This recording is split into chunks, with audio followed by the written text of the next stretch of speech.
Hello and welcome back to the channel जिसका नाम है बिलियन बिगिनर्स इंग्लिश। तो आज हम सीखेंगे इंग्लिश से हिंदी में सेंटेंसेस का ट्रांसलेशन करने का क्या मेथड है, क्या तरीका है। ठीक है। पहले सिंपल सेंटेंसेस का देखेंगे, इसके बाद 3-4 तरह के और भी सेंटेंसेस है उनका देखेंगे एंड आफ्टर दैट आगे आने वाले वीडियोस में हम हिंदी टू इंग्लिश ट्रांसलेशन कैसे करें, सेंटेंसेस कैसे बनाएं वो सीखेंगे। तो चलिए शुरू करते हैं बिना टाइम गवाए। हमारा आज का पहला सेंटेंस है शी ईट्स फूड। ये तो आपको सबको पता ही होगा कि एक सेंटेंस में सब्जेक्ट होता है, वर्ब होती है और ऑब्जेक्ट होता है। वर्ब के पहले का जितना भी सेंटेंस है, चाहे वो एक वर्ड हो या ग्रुप ऑफ वर्ड्स हो जिनको हम फ्रेज भी कह सकते हैं, वो पूरा सब्जेक्ट होगा। और वर्ब के बाद का जो पार्ट है, चाहे वो एक वर्ड हो चाहे ग्रुप ऑफ वर्ड्स हो, उस सभी को ऑब्जेक्ट कहा जाता है। तो ये बात आपको दिमाग में रखनी है, सब्जेक्ट वर्ब और ऑब्जेक्ट से ही सेंटेंस बनता है। तो जब भी हम इंग्लिश से हिंदी में ट्रांसलेशन करेंगे तो इसका एक ही मेथड है। पहला है ये कि हम सबसे पहले वर्ब को छांट लेंगे। ठीक है। तो शी ईट्स फूड, इसमें ईट्स जो है वो वर्ब है। अब कौन सी वर्ब है या कौन से टेंस की वर्ब है, ये सारा मैंने आपको पिछले वीडियो में करवाया है, जिसमें हर एक चीज़, हर एक बात मैंने टेंस के से संबंधित वहाँ पे आपसे शेयर की है, क्योंकि मैंने टेंस वाला टॉपिक करवा चुकी हूँ। तो आपको पता होना चाहिए कि कौन सी वर्ब से टेंस कौन सा पता चल रहा है। Okay, she Yeats food, Yeats है, ईट है फर्स्ट फॉर्म, उसमें एस लगा है। तो कोई भी वर्ब की फर्स्ट फॉर्म में एस या ई एस लगेगा तो वो प्रेजेंट इंडेफिनेट टेंस होता है, जो कि मैं हर ट्रांसलेशन वाले वीडियोज़ में आपको बताती आई हूँ। ठीक है। तो इसका सेंस निकलेगा ता है, ते है, ती है। She Yeats food. अब हम चलेंगे कैसे कि वर्ब है उसका ट्रांसलेशन तो सबसे बाद में निकलने वाला है। ठीक है। वर्ब के पहले जो आएगा वो उसका नंबर होगा पहले, और वर्ब के बाद में जो होगा उसका नंबर होगा दूसरा। कहने का मतलब है कि ट्रांसलेशन करते समय हमेशा वर्ब के पहले जो भी सब्जेक्ट है, यहाँ पे एक वर्ड है, आगे के सेंटेंस में एक से ज़्यादा वर्ड भी आएंगे, उनका ट्रांसलेशन कैसे करेंगे वो भी समझते जाइए। लेकिन पहले इस सेंटेंस में देखेंगे कि वर्ब के जस्ट पहले तो वह, तो शी का मतलब है वह। अब वर्ब के जस्ट बाद में आएंगे, क्या है, फूड, फूड होता है खाना, वह खाना। ठीक है, इन दोनों का हो चुका। अब बची वर्ब खाना। अब देखिए इस ईट्स, ईट्स में ता है, ते है, ती है, तो ईट होता है खाना, है ना, खाने को खाना, वो होता है ईट। ईट्स मतलब खाती है, तो वह खाना खाती है। ये है इसका ट्रांसलेशन। बहुत इजी है, एक बार अगर आपको मेथड समझ आ गया तो उसके बाद आपको कहीं जाने की ज़रूरत नहीं है। दूसरा सेंटेंस है Rahul is riding a bike. देखिए इज़ है वर्ब की फर्स्ट फॉर्म में आईएनजी, इसका मतलब है रहा है, रहे हैं, रही हैं। इज़ है, इसका मतलब हो गया कि प्रेजेंट, प्रेजेंट कौन सा टेंस है, प्रेजेंट कॉन्टिन्यूअस टेंस। ठीक है। तो is are am plus verb की फर्स्ट फॉर्म में आईएनजी आता है, यही उसका फॉर्मूला है। तो रहा है, रहे हैं और रही हैं। अब हमने जब वर्ब को छांट लिया है, ठीक है, तो हम देखेंगे इसके बाद का। देखिए सबसे पहले आ जाएगा राहुल। ठीक है, ये हुआ Rahul. Rahul is riding a bike, तो पीछे से शुरू करेंगे। ठीक है, वर्ब है इज राइडिंग, तो पीछे से शुरू करेंगे। अब बाइक है, बाइक की विशेषता इन्होंने अ बाइक के तौर पे ली है, मतलब बाइक अ है वो भी इसी बाइक में ही सम्मिलित है, क्योंकि ये फ्रेज है। अ बाइक मतलब एक बाइक। ठीक है, तो राहुल एक बाइक, राइड होता है चलाना, और राइडिंग मतलब चला रहा, इस मतलब है, राहुल एक बाइक चला रहा है। क्लियर। तो सिंपल सा मेथड है कि वर्ब के पहले जो भी सब्जेक्ट है या ग्रुप ऑफ वर्ड्स है, सब्जेक्ट बड़ा भी हो सकता है यहाँ पे, उसको ट्रांसलेट करना है। उसके बाद वर्ब के बाद में जो भी दिया हुआ है उसको ट्रांसलेट करते हुए पीछे से आते हुए आते हुए आते हुए वर्ब पे आ जाएंगे। ठीक है। नेक्स्ट देखिए, he goes to school daily. Goes है हमारी वर्ब, वर्ब को पहचानना आपको आना ही चाहिए। उसके लिए आपको टेंस सीखने पड़ेंगे, और वर्ब सीखनी पड़ेंगी। वर्ब से रिलेटेड और टेंस का जो वीडियो है मैंने पहले ही अपलोड कर दिया है, अगर आपने नहीं देखा है तो उसको जाके ढंग से देखिए। टेंस को बहुत अच्छे से कंठस्थ करिए, सीखिए। सारी चीज़ें मैंने उस टेंस, सारा जितना भी टेंस को महीनों लग जाते हैं सीखने में, वो सारा 1 घंटे की क्लास में मैंने बताया है। अपनी तरफ से पुरजोर मैंने कोशिश की है कि आप कहीं भी चूके ना, तो उसको ज़रूर देखिए। अब आ गया गोज़, फिर वही फर्स्ट फॉर्म में एस या ई एस। इसका मतलब है कि प्रेजेंट इंडेफिनिट टेंस है जिसमें ट्रांसलेशन में ता है, ते है, ती है होता है, ठीक है। तो यहाँ पे गो मतलब जाना, तो गोज़ मतलब जाता है या जाती है। अब कौन है यहाँ पे देखते, पहले है सब्जेक्ट, ठीक है, तो ही मतलब हो गया वह। अब अपन आ जाएंगे एकदम लास्ट में, डेली मतलब हमेशा, या रोज भी कह सकते हैं, है ना, रोज। डेली स्कूल, स्कूल मतलब विद्यालय, ठीक है। तो यहाँ से आ गए स्कूल पे। गोज मतलब जाना, तो वह है, लड़का है तो जाता है। थोड़ा अपना ट्रांसलेशन में दिमाग भी यूज़ आपको करना पड़ेगा। ही मतलब वह, डेली मतलब हमेशा या रोज़, स्कूल विद्यालय जाता है, ठीक है। तो अब देखिए आगे पहले आया था फूड, केवल एक, फिर फ्रेज़ आ गया, फिर इस तरीके से दो दो अलग अलग चीज़ें आ गई। तो इनको ट्रांसलेशन भी ऐसे ही करते जाना है, यहाँ से यहाँ, फिर यहाँ से यहाँ, यहाँ से यहाँ, okay. This is the way we translate from English to Hindi. I brush my teeth every morning. अब देखिए आगे, ब्रश, ब्रश होता है दांत मंजन करना, है ना, दांत साफ करना। तो यहाँ पे ब्रश है एक वर्ब, तो ब्रश के पहले है आई, आई मतलब मैं, ठीक है। तो पहले इसका ट्रांसलेशन हो गया। अब पीछे से शुरू होएगा। मॉर्निंग, मॉर्निंग कौन सी, एवरी मॉर्निंग, ये पूरा फ्रेज है। फ्रेज पहचानना आपको आना चाहिए, लेकिन आप जैसे जैसे प्रैक्टिस करेंगे ना, वैसे वैसे आपको फ्रेज पहचानना भी आ जाएगा। एवरी मॉर्निंग मतलब प्रत्येक सुबह। टीथ दांत, अब टीथ किसके, माई, ये पूरा फ्रेज है, मेरे दांत।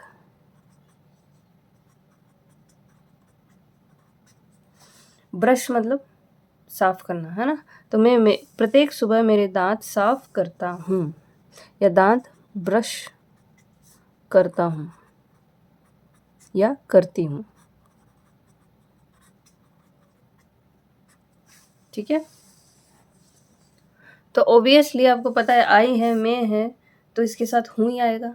तो थोड़ा सा अपना दिमाग का इस्तेमाल भी करना है। I brush my teeth every morning, I मतलब मैं प्रत्येक सुबह अपने दांत साफ करती हूँ या करता हूँ, या ब्रश करता हूँ या करती हूँ। क्लियर। नेक्स्ट देखिए, exercise in the morning is important for our health. यहाँ पे वर्ब है इज, इधर से जाएंगे हम पहले इधर, फिर उसके बाद जाएंगे अंत में। एक्सरसाइज इन द मॉर्निंग, ये पूरा एक फ्रेज है। एक्सरसाइज मतलब व्यायाम, कौन सा व्यायाम, इन द मॉर्निंग मतलब सुबह का व्यायाम, हम कहेंगे इसको सुबह का व्यायाम। तो यहाँ पे ट्रांसलेशन में यही करती हूँ, आगे जगह नहीं है। सुबह का व्यायाम। अब आएंगे हम लास्ट में, वर्ब के इधर की साइड में लास्ट में, हेल्थ, हेल्थ किसकी, आवर हेल्थ, ये पूरा फ्रेज है। तो हमारी या हमारे स्वास्थ्य, फॉर मतलब के लिए, यहाँ से आए हम फोर पे, फोर से आए आगे इम्पोर्टेंट, इम्पोर्टेंट मतलब महत्वपूर्ण। इज, इम्पोर्टेंट से आएंगे इज पे है, ठीक है। देखिए कितना इजी है। बहुत बहुत सारे एग्जाम्स हैं जिनमें ये ट्रांसलेशंस पूछे जाते हैं, लेकिन हम कर नहीं पाते उन ट्रांसलेशंस को, उलझ जाते हैं, या करते हैं तो हमें समय लगता है। अब से आपको समय नहीं लगेगा अगर आप प्रैक्टिस करेंगे तो। Exercise in the morning is important for our health. Exercise in the morning कहने का मतलब है, ये एक पूरा फ्रेज है, पूरा सब्जेक्ट है ये। एक्सरसाइज इन द मॉर्निंग मतलब सुबह का व्यायाम, ठीक है। ये हमारी हो गई वर्ब। अब आएंगे इधर से, पीछे से शुरू होएंगे।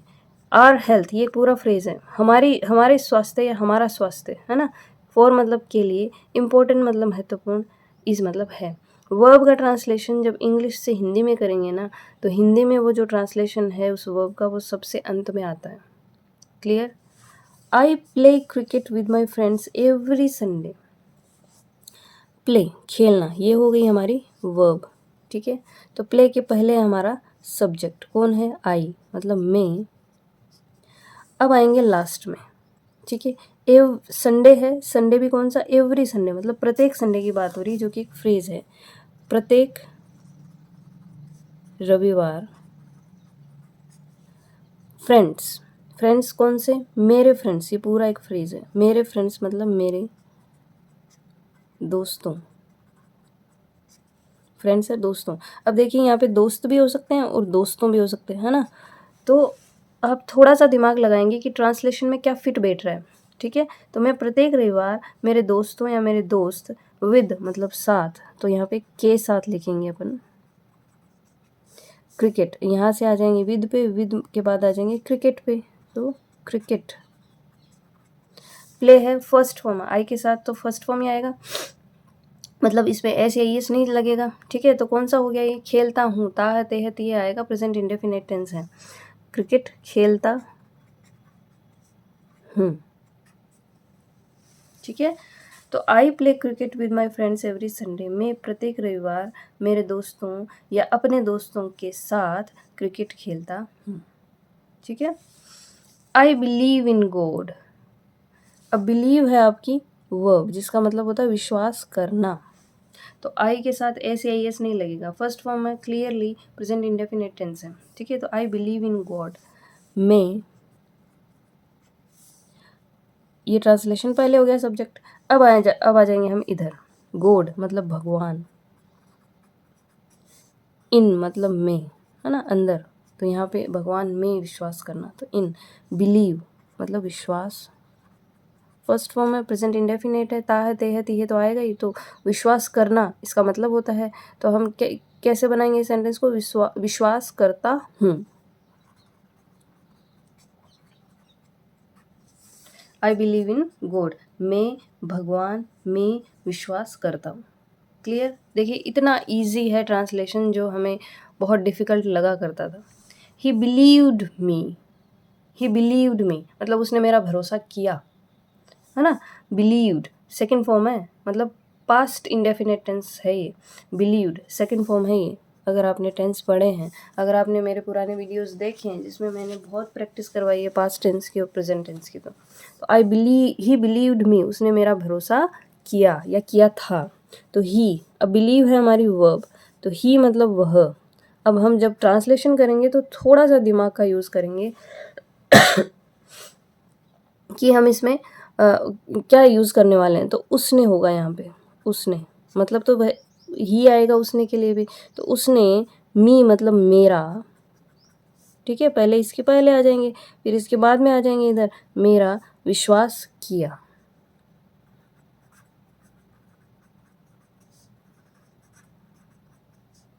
या किया था, ठीक है। दोनों ही अर्थ निकलते हैं इसमें, इस वाले टेंस में। नेक्स्ट है he has sold his car. अब देखिए हेज और सोल्ड, मतलब hedge have plus third form किस में आता है, प्रेजेंट परफेक्ट टेंस में, जहाँ सेंस निकलता है चुका है, चुके हैं या चुकी है, या फिर ले लिया है, ले ली है, दे दी है ना, बेच दी है, खाना खा लिया है, मतलब कोई काम कंप्लीट हो चुका है। तो he has sold his car. अब इसके पहले हम ट्रांसलेशन करेंगे ही, वह। अब इसके दो तरीके से ट्रांसलेशन हो सकते हैं, देखिए वह, फिर आ जाएंगे हम वर्ब के बाद इधर कार, कार किसके, हिज, तो पूरा फ्रेज है ये, हिज कार मतलब वह अपनी कार, हेज सोल्ड, सोल्ड मतलब बेच दी है, ठीक है। तो हेज सोल्ड मतलब बेच दी है,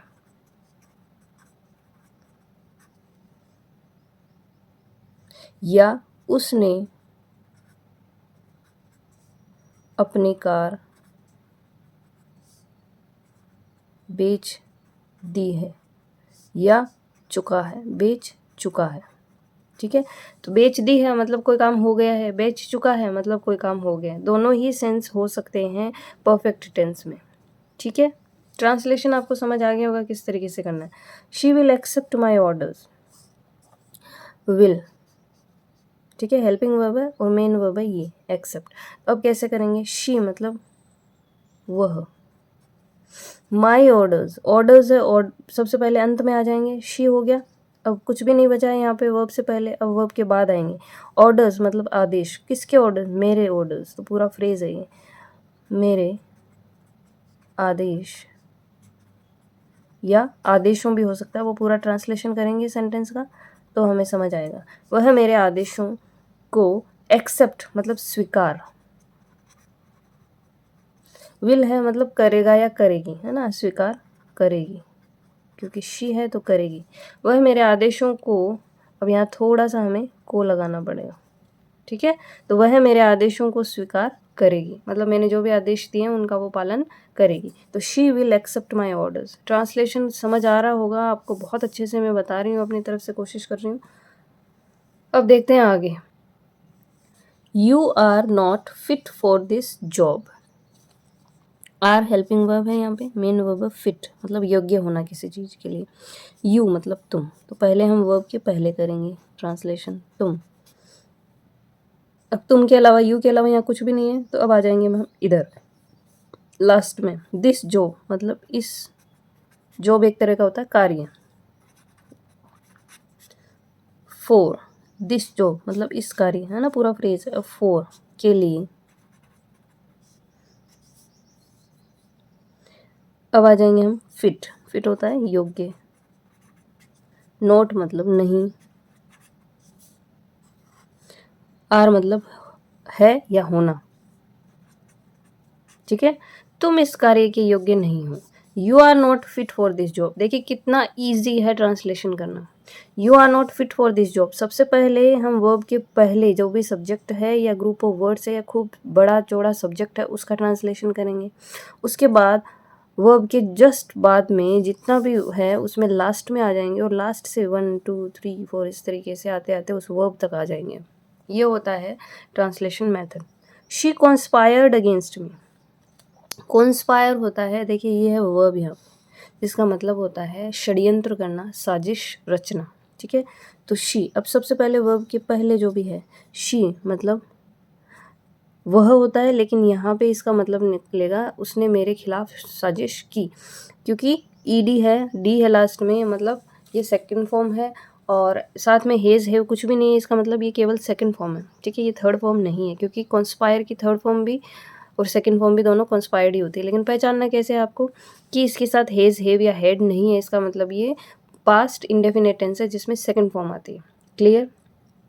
तो उसने मेरे खिलाफ साजिश की, ठीक है, या की थी, दोनों ही मतलब इसके निकाल सकते हैं। तो हम ट्रांसलेशन में शी को वह नहीं करके उसने करेंगे, ठीक है, उसने। अब आएंगे हम लास्ट में, मी मतलब मेरे, अगेंस्ट मतलब खिलाफ, कॉन्स्पायर्ड मतलब षड्यंत्र रचा, षड्यंत्र रचना होता है कॉन्स्पायर, और चूंकि ये सेकंड फॉर्म है वर्ब की तो ये षड्यंत्र रचा, तो उसने मेरे खिलाफ षड्यंत्र रचा। Hard work is the key to success, ये है यहाँ पे वर्ब, मेन वर्ब का काम कर रही है। अब इसके पहले हार्ड वर्क मतलब कड़ी मेहनत,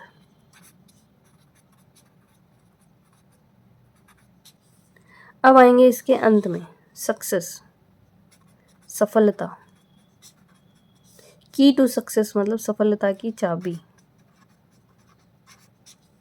ठीक है। तो सफलता की चाबी इज मतलब है, कड़ी मेहनत सफलता की चाबी है। क्लियर? ये था हमारा ट्रांसलेशन का मेथड, जो आपको बहुत अच्छे से मैंने समझाने की कोशिश की। ये मैंने केवल सिंपल सेंटेंसेस लिए हैं। अगर इसमें WH वर्ड वाले या हेल्पिंग वर्ब से शुरू होने वाले वाक्य होंगे तो उनका कैसे हम ट्रांसलेशन करेंगे, ये हम आने वाले वीडियोस में देखेंगे। ये मैंने सिर्फ और सिर्फ सिंपल सेंटेंसेस के ट्रांसलेशन आपको बताए हैं, और यही फॉर्मूला, ये छोटे सेंटेंसेस मैंने इसलिए लिए हैं क्योंकि शुरुआती तौर पे जो बच्चे शुरुआती तौर पे सीख रहे हैं तो उनके लिए छोटे छोटे मैंने एग्जांपल्स लिए हैं ताकि उनके दिमाग में अच्छे से बैठे। बहुत बड़े सेंटेंसेस भी, कई सेंटेंसेस 3-3 4-4 लाइनों के होते हैं, तो उनमें भी सेम ही ट्रांसलेशन का मेथड रहेगा अगर वो इंग्लिश में है और आपको अगर उनका ट्रांसलेशन हिंदी में करना है तो। हिंदी टू इंग्लिश हम आगे की वीडियोज़ में देखेंगे। पहले हम ये जो है सिंपल सेंटेंसेस और बाकी के जितने भी सेंटेंस हैं उनको कवर करेंगे। अब आप ये फ़ॉर्मूला किसी भी सिंपल सेंटेंस पे कितना ही बड़ा क्यों ना हो उस पे अपनाने की कोशिश करें, प्रैक्टिस करने की कोशिश करें, क्योंकि बहुत ज़्यादा लंबे वीडियोज़ मैं नहीं बना पा रही हूँ, बहुत समय लगता है इन चीज़ों में। I have to handle my household chores and my kid, तो बहुत सी चीज़ें हैं करने के लिए। तो इतना ज़्यादा कुछ मैं मटेरियल यहाँ पे आपको बहुत ज़्यादा प्रैक्टिस तो नहीं करवा पाऊँगी, पर अपनी तरफ से बेस्ट टू बेस्ट मैं कोशिश करूँगी कि आपको यहीं से सब कुछ सीख के आप जाएँ, आपको अलग से कुछ करने की ज़रूरत ना पड़े। अब आप Hindi to English to Hindi जब भी ट्रांसलेशन करेंगे उसके सेंटेंसेस आपको गूगल पे या कहीं भी आपको मिल जाएँगे, तो वहाँ आप इसी सेम मेथड को करें, इसी सेम मेथड से ट्रांसलेशन करने की कोशिश करें और आप उसमें ज़रूर कामयाब होंगे।